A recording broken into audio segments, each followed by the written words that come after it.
All right, y'all, we are back with another episode of Dark Side of Reality. Now, we did Extreme Home Makeover when we found out that they completely ruined them people's lives. All that move, that bus was all a front because they still had to pay all those changes out when they were already suffering. All right, now we're back to America's Next Top Model. I'm going to do the top 10 starting with number one. Now, the first thing I want to talk about is the high temperatures. So, y'all remember that episode where the girl passed out, like her eyes went to the back of her head and she fell? Yeah, they said that was happening every other week because they made them stand there for hours in high heels, and then they had the temperature in the room on hell heat. Why did they do that? Beyond me. Now, number two is still going on today, like Zeus Network, right? They starved them. So they wasn't really eating a lot. They was eating noodle cups. They was eating like them little microwavable things. A lot of them are young. They really didn't know how to eat. And they really didn't show them how to really cook. So if y'all watch Zeus Network, remember y'all hear the people saying like, I lost a lot of weight. We really wasn't eating like that. We hungry, we starving. They do that to amp them up because they know when you don't eat, you get angry. Calls for a good reality TV show. So a lot of them were starting to become underweight, and it wasn't really like a healthy weight. Things have not changed. Let's go to number three. So y'all remember the bald girl on the show, right? They made her shave her hair off. Now the backstory to that was she had hair loss. So she was losing pieces of her hair, which is why she always wore wigs. She exposed that to the producers. And instead of the producers comforting her, making sure she was all right, they exploited that.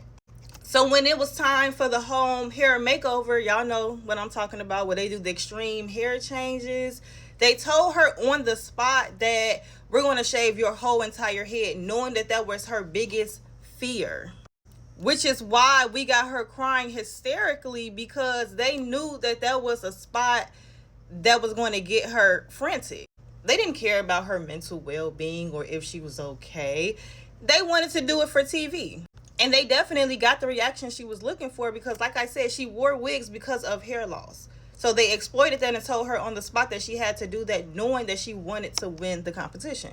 Now, another sad part to the girl who hair eventually had a bald look, which ended up coming out really nice, if I'm being honest. Y'all remember at the end of the show where it made it look like she was ungrateful, she was snotty, she was mad that she didn't win, so she broke down crying. Yeah, that didn't happen.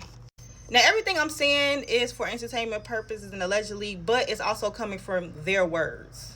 So the girl wasn't crying because she lost. She was crying because they brought up a sexual assault that happened to her that she spoke to them about earlier on in the season. So they used that clip of her breaking down and made it seem like she was crying and hysterically because she lost the show. Now, this is coming from her words, not mine. All right, let's get to number five.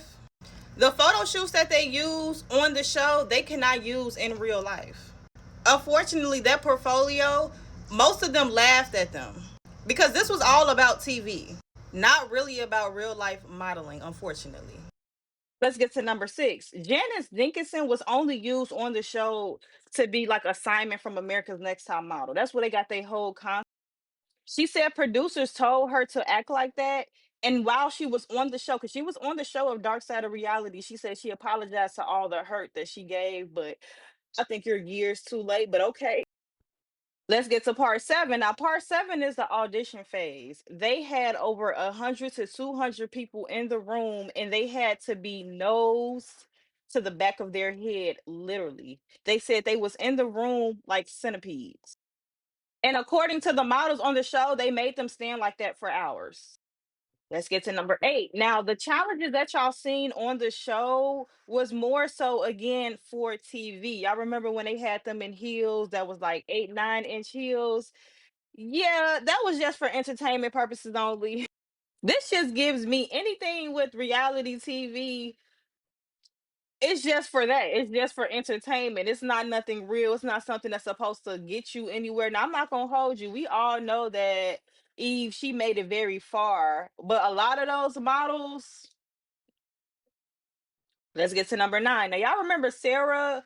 They deemed her as a plus size model. And I look back, that girl was not plus size. That's like when they tried to make us feel like Raven Simone was heavy set or, plus size. Please.